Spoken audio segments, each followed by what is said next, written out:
Well, to talk more about France's drawdown of its troops from West Africa, the analyst Douglas Yates is on the line for us now. Mr. Yates, thanks very much for your time on France 24 once again. Start by telling us, if you can, what you believe France's strategy currently is by pulling its troops out of northern Mali right now.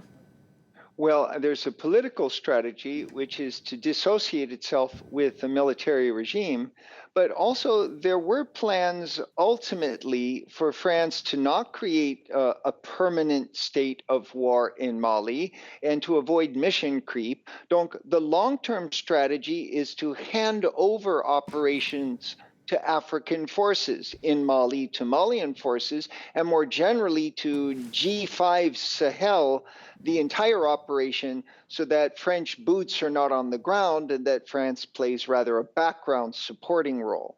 And in that sense, leaving Kidal fits into the long-term strategy of French troops ultimately leaving Mali. The big question then, I suppose, is the Malian army ready to take over from the French? Nadia, that's a good question.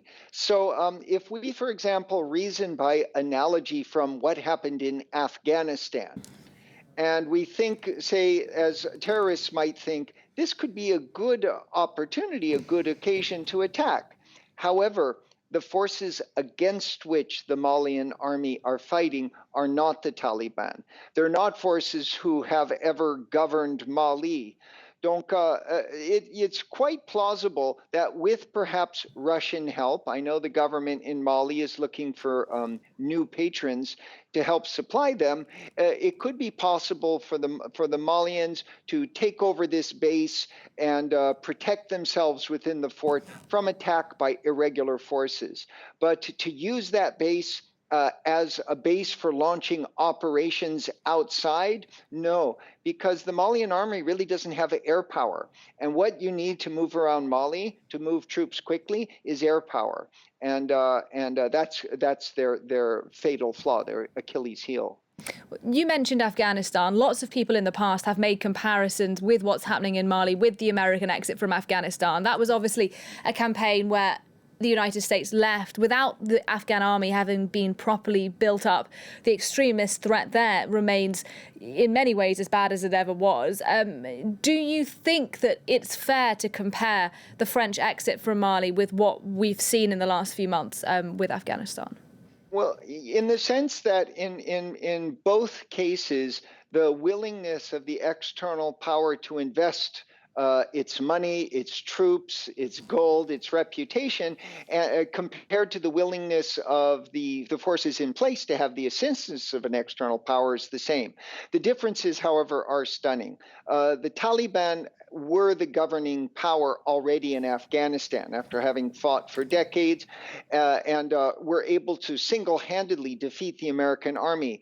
The various irregular terrorist groups that have sustained a low-intensity conflict in Mali rather do so by an individual with a bomb in a backpack driving on a motorcycle to a guarded gate. They've not actually taken territory from French troops. And so the threat of having all of Mali, for example, swarmed by terrorists and having Bamako fall to them is not present. The analogy won't hold for that. But the idea that Mali will lose control over the northern half of the country is very probable. Without French assistance, particularly without that air power, the Malian forces are incapable of winning in the vast deserts of the north of Mali. Well, what about the role that Russia could potentially play? We've had these reports for a couple of months now that Russian mercenaries are apparently heading to Mali. Do you think that they will fill the security vacuum being left by France? Well, if you look at the history of Mali, there was a time when the Malian military did work with the Russians during the Cold War. And that kind of relationship is of great interest now that Russia has started to place its troops again on the African continent. It's a perfect opportunity for Russia to try to step into a gap created by a French evacuation, the same way that China is going into Afghanistan. So with Russian help, Kidal as a Russian base with Russian air power and Russian or Ukrainian mercenaries could very well fight the war on terror. And in that sense, then France should be happy to have Russia pick up the tab. France has no vital interests in the north of Mali except the war on terror and trying to prevent human migration. Both of those could be accomplished by Russian troops. But just to be clear, you do then think it is likely that we may see Russian troops, mercenaries, actually at this very base that we're talking about today, where French forces are in the process of leaving? That's right. We see them in Central African Republic. They're very effective, and their presence doesn't cost Russia a lot. What Russia gets out of that is much more than what it spends.